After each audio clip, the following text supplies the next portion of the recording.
मागे काही दिवसापूर्वी एक व्हिडिओ केला होता. रात्री ह्या गोष्टी चुकूनही खाऊ नका अशा संदर्भाचा तो व्हिडिओ होता. त्या व्हिडिओवर बऱ्याच कमेंट अशा आल्या की आम्ही ह्या गोष्टी वर्षानुवर्ष खातो किंवा आम्ही खातच राहणार, तुम्ही हे असलं ज्ञान आम्हाला देऊ नका, अशा काही कमेंट त्याच्यावर होत्या. म्हणूनच असा विचार केला की आपण आता कदाचित वेगळ्या पद्धतीने व्हिडिओ केले पाहिजेत. म्हणूनच आजच्या ह्या व्हिडिओचा खटाटोप. आज आपण बघणार आहोत की तुमची पचनशक्ती म्हणजेच तुमच्या पोटाची वाट लावणाऱ्या अशा कोणत्या 5 सवयी आहेत की त्या सवयी जर तुमच्यामध्ये असतील तर तुमचं पोट खराब झालंच पाहिजे. चला तर मग बघूया. नमस्कार, मी वैद्य दीपाली आंबेगावकर पाटील, वेदश्री आयुर्वेद मध्ये तुमचं हार्दिक स्वागत आहे. तुमचं पोट खराब करणाऱ्या सवयींपैकी पहिली सवय म्हणजे ज्या वेळेला तुम्हाला भूक लागतेय त्या वेळेला अजिबात खाऊ नका आणि ज्या वेळेला तुम्हाला भूक नसेल त्या वेळेला मात्र भरपूर खा. जसं जर तुम्हाला सकाळी 8-9 ला किंवा 10 वाजता भूक लागत असेल तर त्या वेळेला अजिबात खाऊ नका. त्याऐवजी दुपारी मात्र ठोसून ठोसून भरपूर खा. किंवा जर तुम्हाला संध्याकाळी किंवा रात्री 8-9 वाजता भूक लागत असेल तर त्या वेळेला न खाता तुम्ही रात्री 11-12 वाजता पोटाला तडस लागेपर्यंत खा. जर अशा चुकीच्या वेळेला जर तुम्ही खाल्लं तर तुमचं पोट नक्की खराब होईल. तुमचं पोट खराब करणारी दुसरी सवय म्हणजे आधीच्या खाल्लेल्या अन्नाचं पचन व्हायच्या आधीच दुसरा आहार घेणं.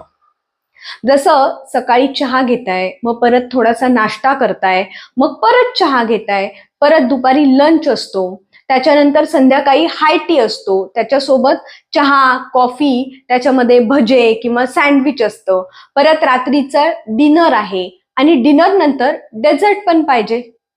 अशा प्रकारे पूर्ण दिवसभर तुम्ही आधीचं खाल्लेलं अन्न आपल्याला पचलंय का नाही हा विचार करताच दुसरं अन्न पोटात टाकताय.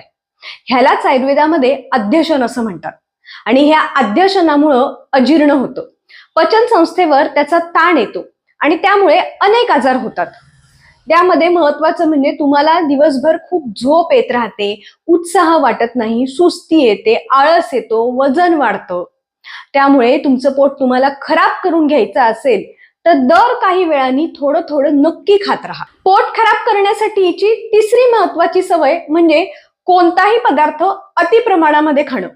जसं गोड पदार्थ आहेत किंवा जंक फूड आहे किंवा तळलेले पदार्थ आहेत. एका वडापावनी आमचं पोटच भरत नाही, मग आम्ही 2-3 वडापाव खातो.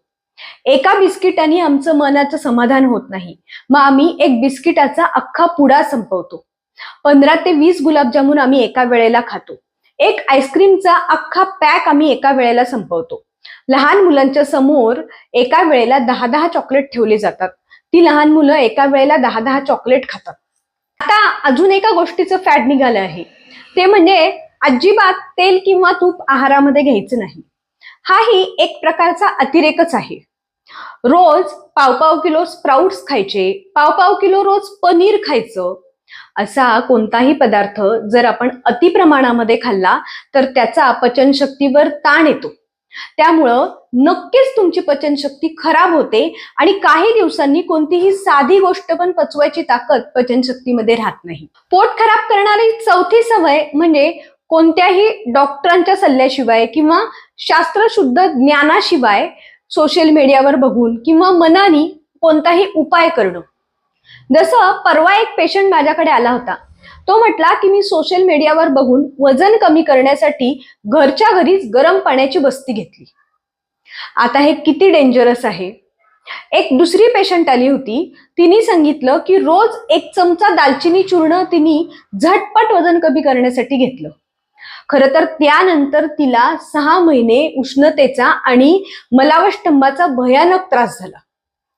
एक पेशंट आला होता, त्यांनी सांगितलं की मधुमेहासाठी त्यांनी रोज 1 कप कडुनिंबाचा रस घेतला आणि त्यामुळे त्यांची हातापायाला मुंग्या यायला लागल्या, बधिरता व्हायला लागली.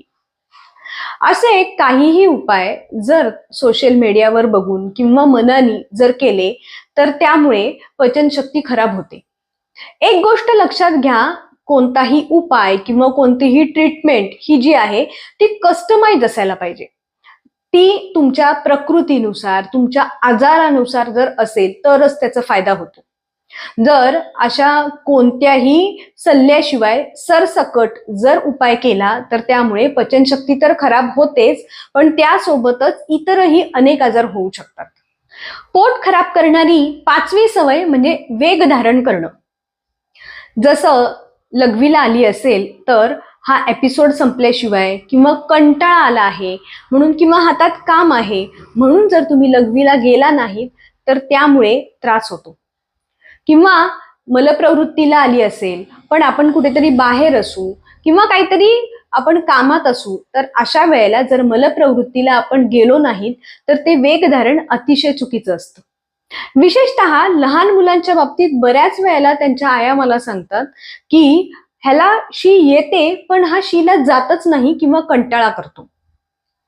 मोठ्या माणसांच्या बाबतीमध्ये शिंक, जांभई किंवा गॅसेस असतील, हे त्या त्या वेळेला जर बाहेर पडले नाही, त्याचं वेग धारण झालं तर त्यामुळेही शरीराचं नुकसान होऊ शकतं. आता जर लघवी अडवून ठेवली तर त्यामुळे किडनी स्टोन होऊ शकतो.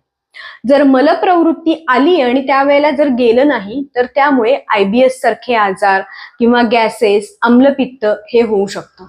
किंवा शिंक, जांभई असं जर अडवून ठेवलं तर त्यामुळे डोकेदुखीचा त्रास होऊ शकतो. हे सगळं सांगण्याचं एक अतिशय महत्वाचं कारण हे तुम्हालाही माहिती आहे की आपल्या सगळ्या आजारांचं मूळ हे पोटात आहे. जर तुमची पचनशक्ती चांगली असेल तर तुम्ही कोणत्याही आजारापासून दूर राहू शकता. पण तेच जर तुमची पचनशक्ती चांगली नसेल तर तुम्हाला डायबिटीज आहे किंवा हायपरटेन्शन आहे किंवा अगदी हृदयरोग आहे, असा कोणताही आजार तुम्हाला लवकर होऊ शकतो. म्हणूनच आत्ता जे काही मुद्दे आपण बघितले त्या मुद्द्यांमधले आपल्याला कोणत्या कोणत्या सवयी आहेत ह्याचं जरा आत्मपरीक्षण करा आणि ह्याच्यापासून लांब राहा. धन्यवाद.